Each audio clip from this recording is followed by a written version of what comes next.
अवतारिणे श्री स्वामिनारायणाय नमः। ॐ अवतारिणे श्री स्वामिनारायणाय नमः। ॐ श्रीकृष्णाय नमः।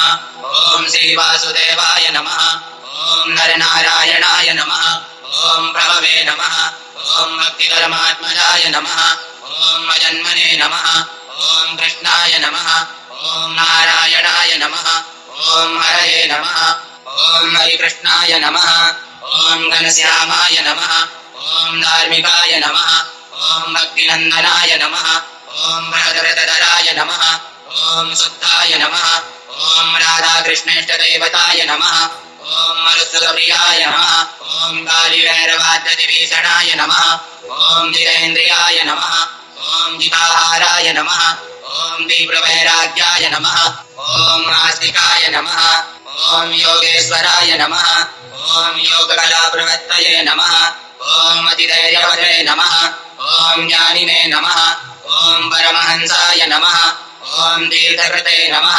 ॐ दैथिकार्जिताय नमः। ॐ क्षमानिधये नमः। ॐ सदोनित्राय नमः। ॐ ध्याननिष्ठाय नमः। ॐ तपप्रियाय नमः। ॐ सिद्धेश्वराय नमः। ॐ स्वतन्त्राय नमः। ॐ ब्रह्मविद्याप्रवर्तकाय नमः। ॐ पाषण्डोच्छेदनपटवे नमः। ॐ स्वस्वरूपाचलस्थितये नमः।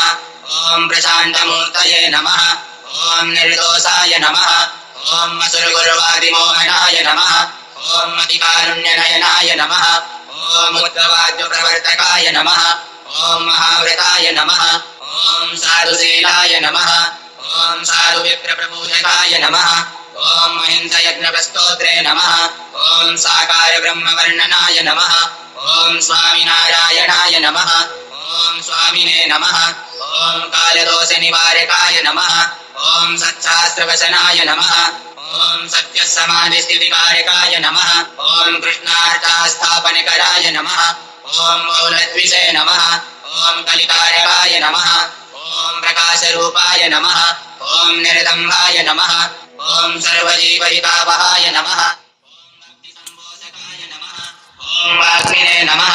ॐ चतुर्वर्गफलप्रदाय नमः। ॐ निर्मत्सराय नमः। ॐ भक्तवर्मणे नमः। ॐ बुद्धिदात्रे नमः। ॐ अतिपावनाय नमः। ॐ बुद्धिहृदये नमः। ॐ ब्रह्मधामदर्शकाय नमः।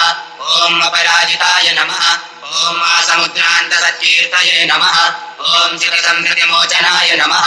ॐ उदाराय नमः। ॐ सहजानन्दाय नमः। ॐ साध्वीधर्मप्रवर्तकाय नमः।